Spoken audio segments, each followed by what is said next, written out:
Gersok ingat-ingat taban bari diuk mentar rezeki warjukni itu bari salat warjukni panteteng entar rezeki warjukni ngan kulantaran teu ngarti beres salat meni riweuh Gusti nyuhunkeun rezeki ari nu tadi mah warjukni aing mah da ustad nu ngajarna asal apa cangkem beri teuing naon warjukni lamun eudeuh oge ceuk Kang Ibing di mana salat geus beres tibatan gular-gular di makam-makam karamat aya nu leuwih alus wa wasainal insana biwalidayhi hamalathu ummuhu mangka harade ka kolot maraneh utamana ka indung nu ngalahirkeun tah ka indung bapa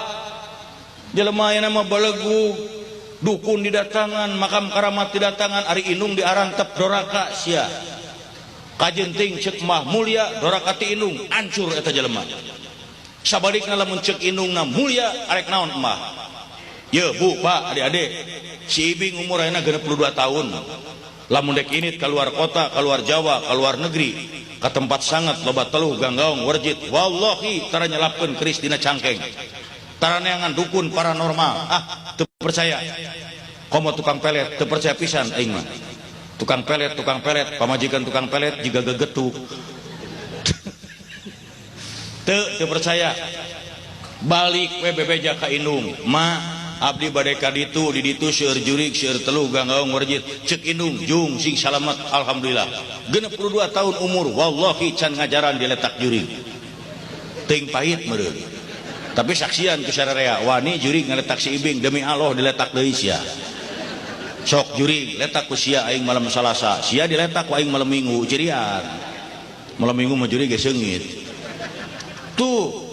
salat lain ke kuburan salat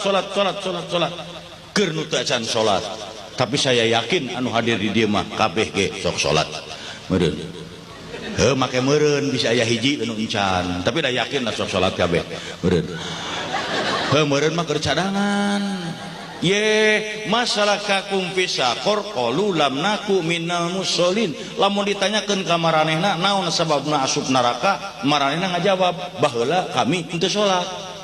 jelas tegas tidak ada tawar menawar kajen urang ngadengekeun pengajian apeuting manggil kiai terkenal di luar negeri percuma teu salat mah neraka jung wae tanyakeun ka ajengan mana salat aduh Pak Bu lamun urang tara salat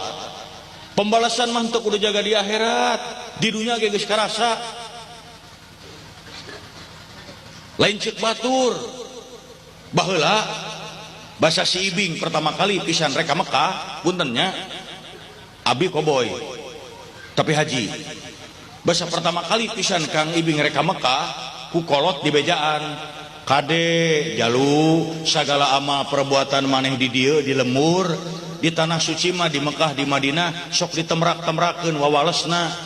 mimitina mah teu percaya Bu maklum koboy sumuhun tanah hate mah yang sirikeun tapi 8 kali simkuring ke Mekah 8 kali nyaksian ngalaman kejadian aneh Masya Allah 100% saya percaya teu bisa dianggap heureuy Mekah Al-Mukarramah Madinah Al-Munawwarah ya Allah ya Rabbi saya Kang Ibing pernah ngalaman nyaksian ningali kejadian aneh nu teu asup akal saya di Mekah pernah nyaksian aya jamaah haji anggota kloter Kang Ibing eta jamaah saregu malah Bu eta di Mekah lamun manehna mani cai ngadadak saat pasti tapi lamun dipake ku batur ngagolontor asa si eta mani hret eureun geus disabun gegedor cing Kang Ibing teh ketua kloter ieu panguruskeun kumaha saya unggal mani cai saat henteu loba omong dipanggil bae di harewosan cing inget-inget Kang boga dosa naon di lemur anu aya hubunganna jeung cai ngagukuk ceurik Pak rumah saai akang tak ikeur nyawa sok pedit kana cai tah